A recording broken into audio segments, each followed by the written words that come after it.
So today we're going to be making a simple piece of scattered terrain. All you need for this, a bit of cardboard, a bit of foam, some trees. I've just got these off Amazon, you can make your own if you want, and some flocking. You can add other stuff as well if you want to add rocks or something.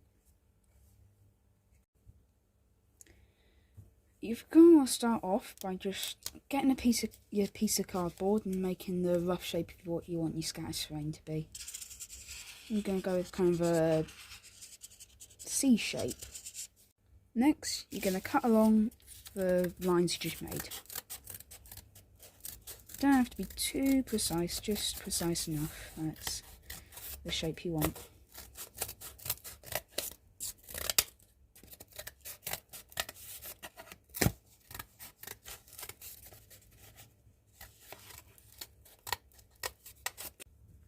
If something's a little awkward to cut with your scissors or whatever you're using, I find sometimes if you do most of it with your scissors but then use your knife, it'll help. Next, you're going to want to cut the piece of foam to however you want it to be shaped. This is going to be the mound under the earth kind of thing. Once you've cut the foam to a shape you like, you're going to want to stick it down with a hot glue gun. Now I've gone and done like a little spot here, if you can see that little dot, to stick the tree down. Now some trees you're going to have to stick like in like that. So I've made a little hole beforehand, just so it's a bit easier to go through the flocking. And a little ledge here for your couch to stand on.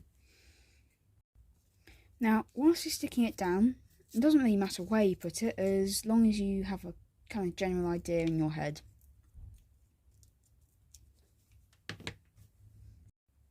Now you've stuck it down, you may notice that a couple of the foam ledges may stick out a bit. Not too much, just enough to be a pain. Now you're just going to want to gently shave it off a bit. Doesn't really matter if that happens. Just making sure there's no overhangs or anything, because that makes it a real pain to flock. Now you've stuck it down and shaved everything off so it's a good proportion, you're going to want to paint it. Now all you need for that is just a scrap piece of cardboard. And of course, bit of paint. Remember to wash your brush after you do this, because otherwise it can make them, well, it can ruin them.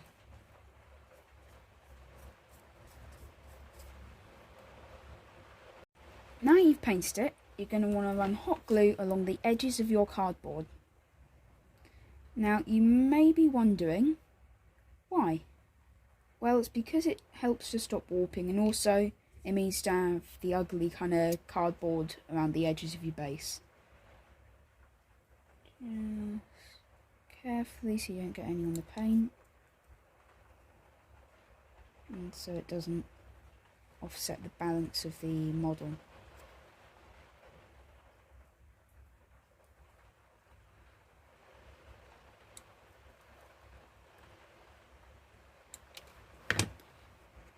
Once you put the hot glue around the edge of the base, you're going to want to just use the nozzle of your hot glue gun to gently shape the glue and put any glue where you missed some.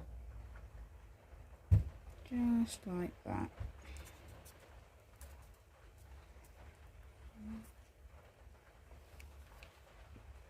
Once the glue's dried around the base, you're going to want to get your paint from earlier and just carefully paint the hot glue.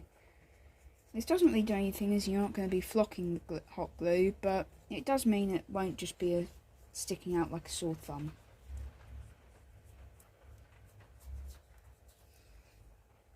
Now, as you can see, I've finished painting around the base, and I've finished painting everything else.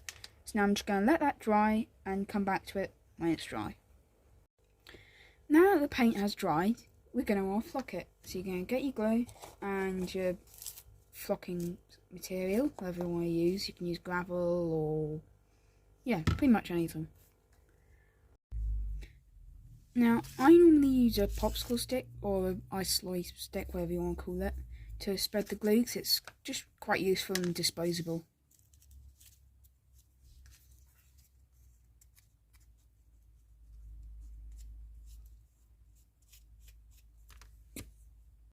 Now you've put all the glue on, you can get your flocking and just apply it. I find a good way to do it is kind of like sprinkle it on, but always do it over the tub. As you can see here, I kind of spilt a bit, and it's just a lot easier to clean if it's over the tub. Once you've applied all the flocking, you just want to like kind of knock off some of the flocking that's loose on the base. Just gently kind of tapping it along the base so it just gets rid of all the loose stuff.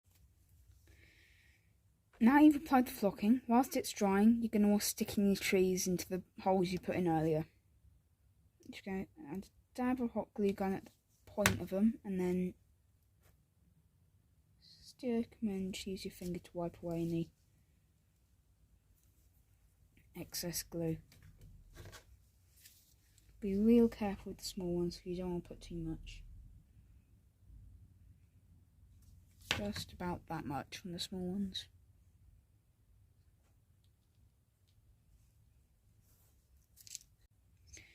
Now, whilst it's drying, I find this is a good time to add any grass tufts or bits of fence you want to add. This is just some stuff I got off Amazon. I'm going to use my hot glue gun and place it anywhere where the grass is a bit boring or flat, or anywhere where something needs sprucing up. You can also add it at like the base of things to give it a bit more colour. So I think adding it at the base of a tree is quite a good idea, just to give it a bit more texture kind of thing.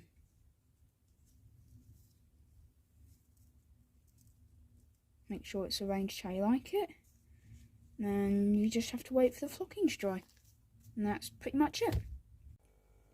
Now your flocking's dry, you're going to give it a quick tap on the base, just like that, just to get rid of any loose flocking. And to be honest, that's pretty much it. You can add any more tufts if you want, maybe a bit of fence or a rock, but other than that, it's done. Thanks for watching. Like and subscribe.